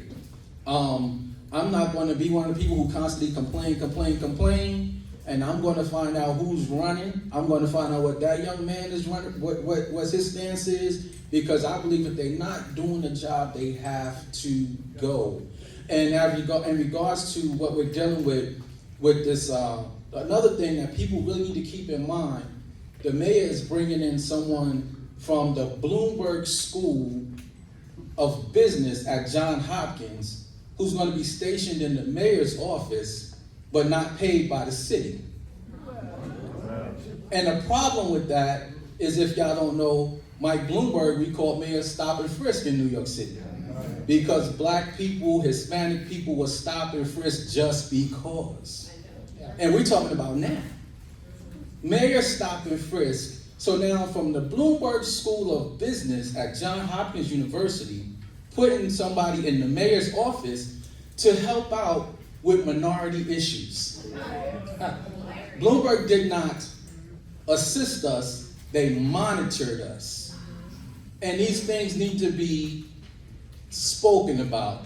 So be sure to keep in mind the mayor is bringing in somebody from the Bloomberg School of Business at Johns Hopkins, stationed in her office, but not paid by the city, to help with minority issues. Please keep that in mind. You want to ask a question? I don't want to ask a question. I just want to commend these ladies for speaking out and just knowing that you have our support. And I hope outside of Livable Raleigh, because I think it's kind of odd. I realize that this is one organization, but for this to be a majority, and I know it's a majority white organization, to seem to be more concerned with our issues than some of us. So we need to do better in that sense as well. That's absolutely right. We are a majority white group. It's a shame there are not active black political organizations in this city, but there really aren't. There never have been. Right. Not like, well, Durham has active. Well, it's because they demolished the YWCA on Market Street. Well, that didn't help. No, it did not. Did not. No, you know, in the Chambers Community Center, they closed it and renovated it, and they didn't expand the hours. Yeah. So it's been difficult. We're exhausted. Thank you for being here. Thank you. Organizing that stuff and Tim and Ashley, yes? Yes. I know. All right, Donna Bailey, we all know Okay. Donna, I think. Okay, well, Who won the game? We did. All right. NC State women and beat Duke. Yeah.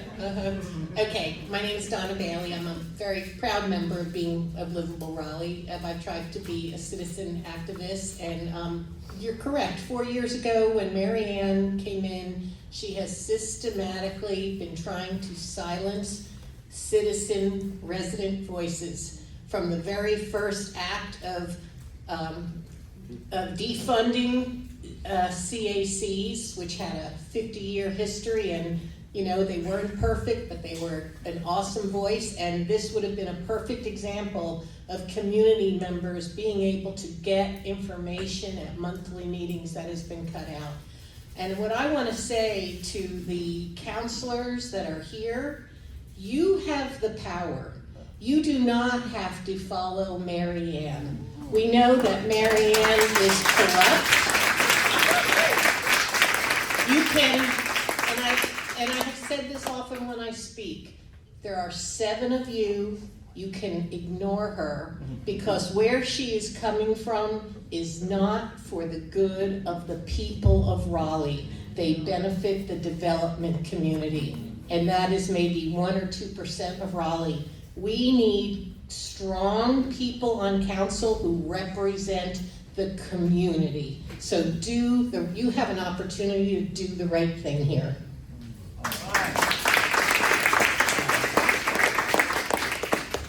Yes, ma'am. Good afternoon. My name is Brenda Williamson, and I'm a resident of Southeast Raleigh. I've been a resident of Southeast Raleigh for 51 of my 52 years here.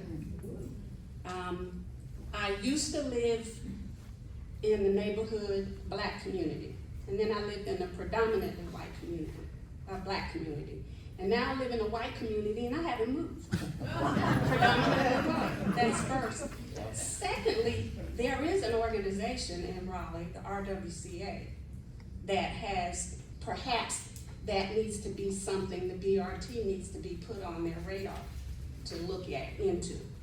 But what I wanted to ask, the question I wanted to ask, particularly as it relates to all of the different ways that black people are being moved out of the community.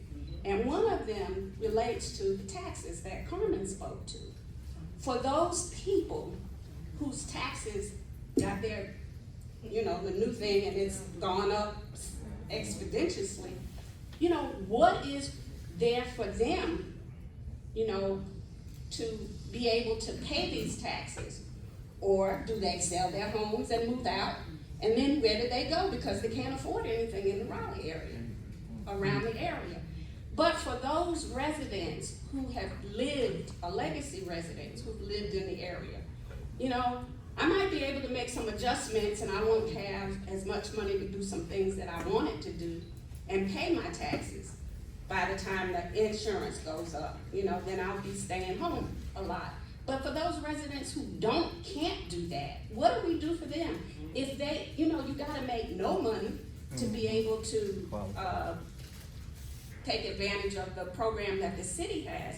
So for city council, can't you all do something that would look at legacy residents in the area, that there's something can be done so that they can stay in their homes and not be pushed out? Many of them now, I've talked to a number of older people, are scared, so they're selling their homes to the predatory people who are coming in, buying it for nothing. Of course. So that's my question. Can't city council do something about that?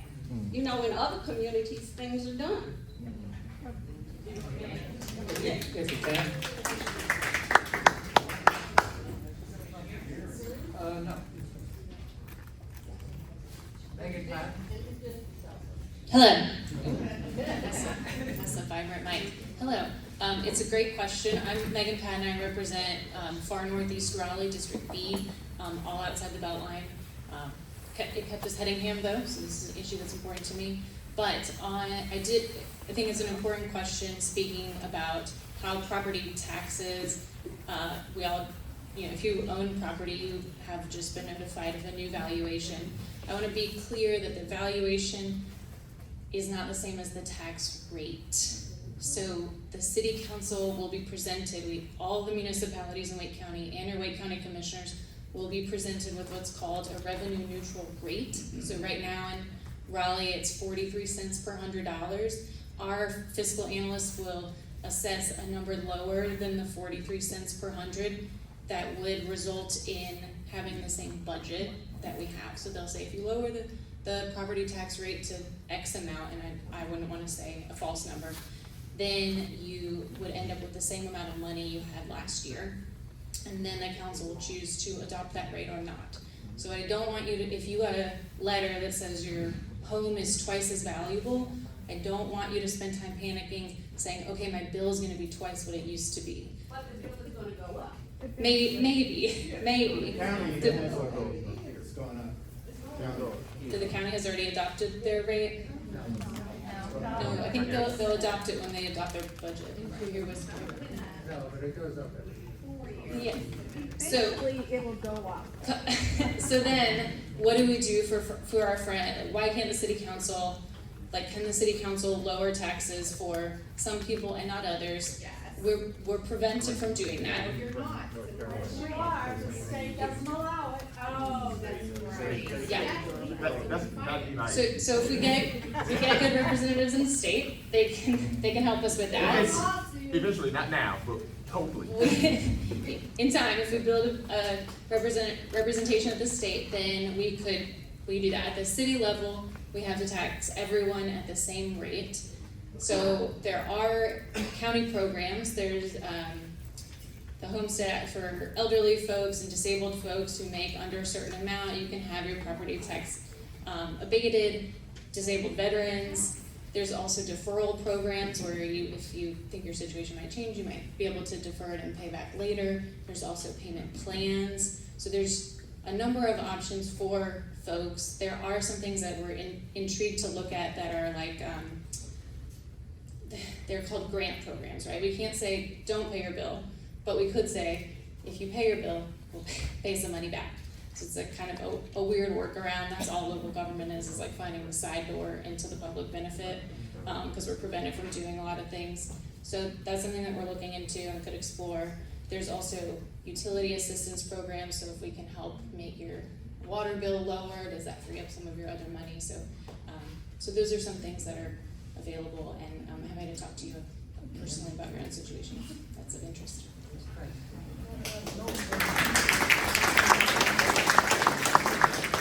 So I appreciate that, and there are ways, I think, creative ways to help people, not directly by reducing their taxes, but by introducing grant programs that would put some money in their pocket. Also, the BRT was supposed to reduce living costs by making inexpensive transit available, so you wouldn't need a car, or two-parent family wouldn't need 2 cars, only 1.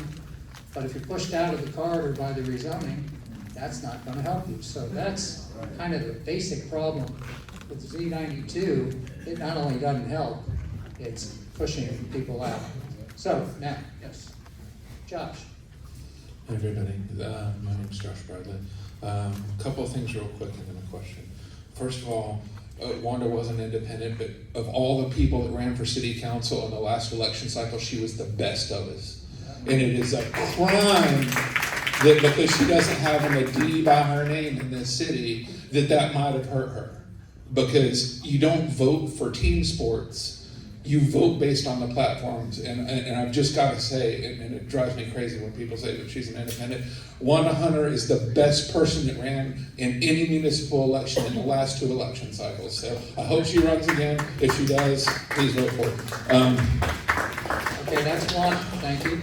The second question is if I live in Midtown, in District A, that gentrification is already through. North Hills destroyed it. I bought a house, a townhouse in 2006 for $113,000 or something.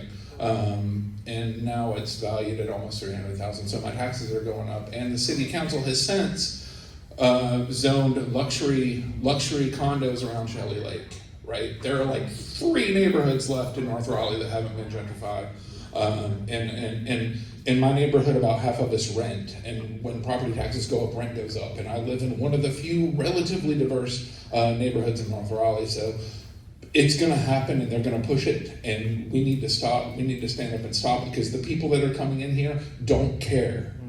The people that are coming down are bourgeois, white people that are going to come in and they are going to try to make it their own. They might put up a sign.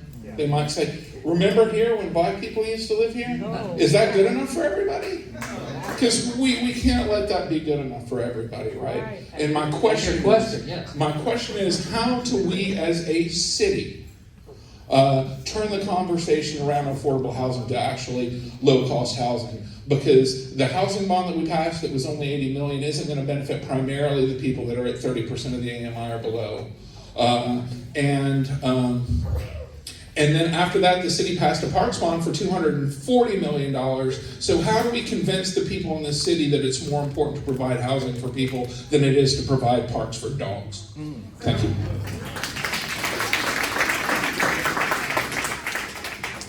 just gonna say that I don't think Jane Harrison is here. She's my city council member in District D. And at the very first, she was elected a year plus ago.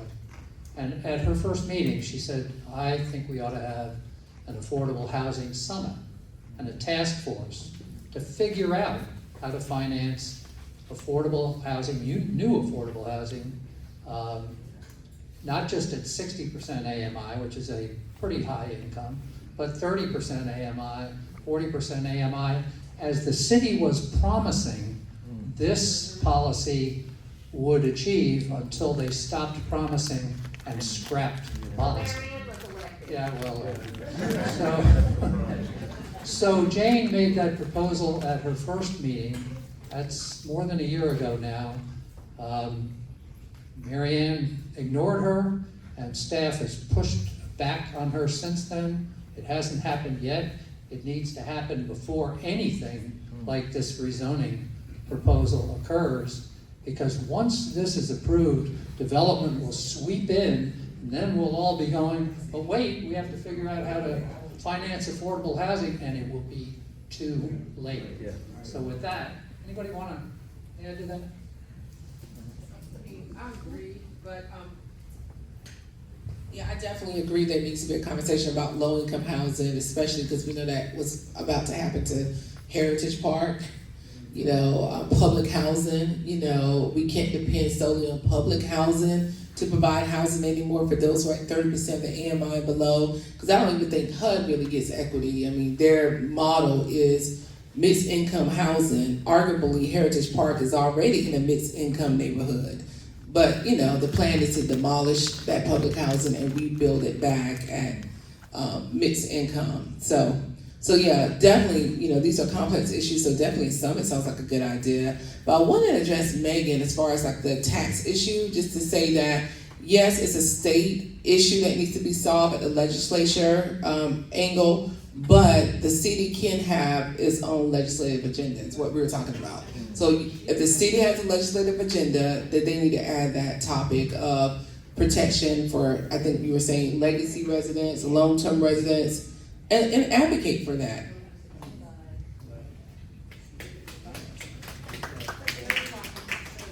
And I think another thing that needs to happen is that I have been working across the state of North Carolina to bring a group of people together from each city to meet with HUD to talk about that 30%. That 30% is very important. It is important across the state of North Carolina. And Deborah Ross has agreed to get that meeting for us. We must have that meeting. HUD must change some of their policies. Their policies are not adding up now. And if we are not careful, people making 30% won't have anywhere to stay. And we must remember about our brown brothers and sisters. So I am working across the state to bring a statewide coalition together to meet with HUD, to begin to talk about this 30%, to begin to talk about their policies. I have 3 pages worth of policies, so I didn't bring them with me to talk about, but HUD is on the wrong track now, and they need to get on the right track, and this is not the track they need to be on. I agree with you. Heritage Park, it's not equity, and when you look around Heritage Park, that's 4th Ward. It is 4th Ward. That's Mary Ann housing choice. So why Heritage Park can't still be all 30%? Because when you look around it, it's not. So I don't understand it, do you? I don't understand. I do understand, like we've all said, planned by design. It's quite intentional. Let's hear from these 2 folks and then. My name is Brother Warren Muhammad. Sorry? I said my name is Brother Warren Muhammad. Okay. And I've been living in Raleigh for about 35 years now. I see a lot of what's going on. I'm not in agreement with most of it. And I generally stand up and speak out about it when I see what's going on. I like what's going on here today. I like what I see. I like the conversation coming from those on the panel.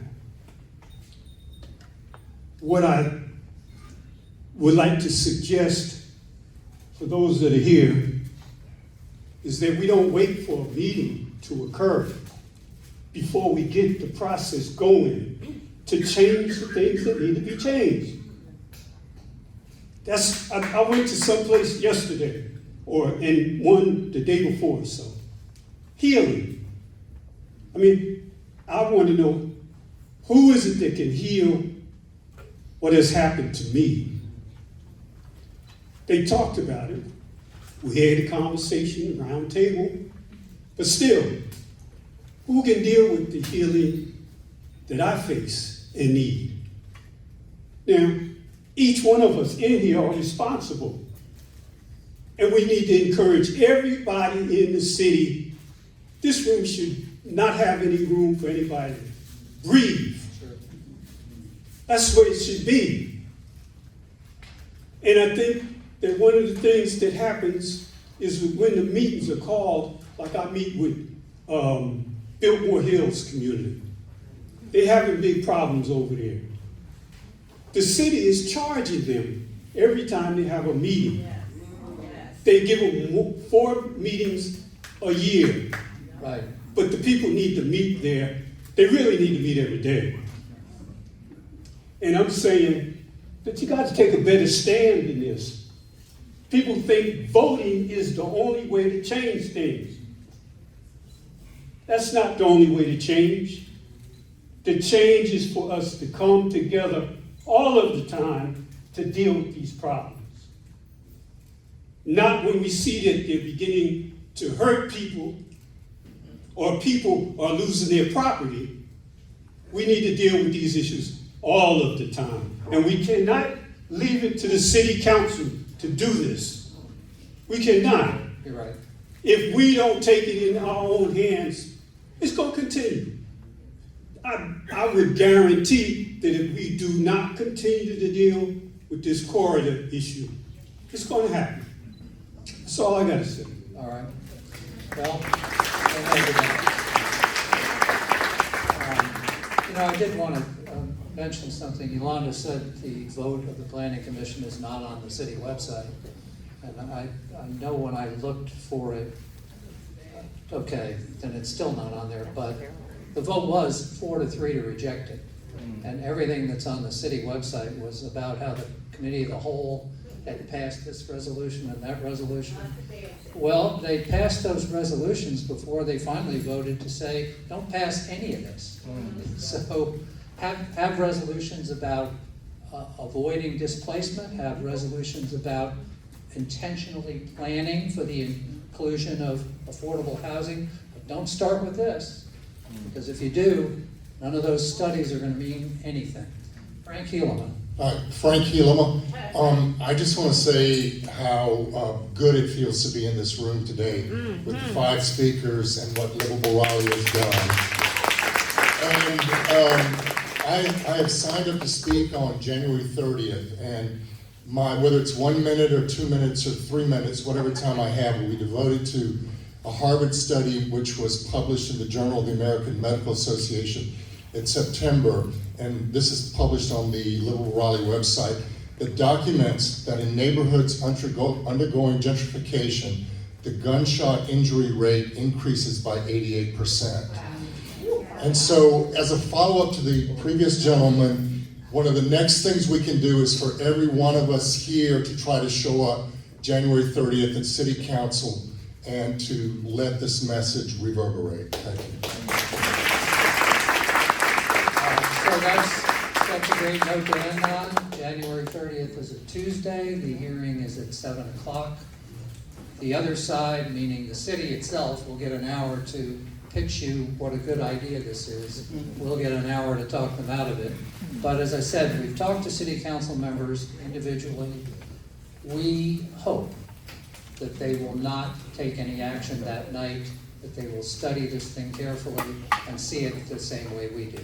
And I really do appreciate our speakers today.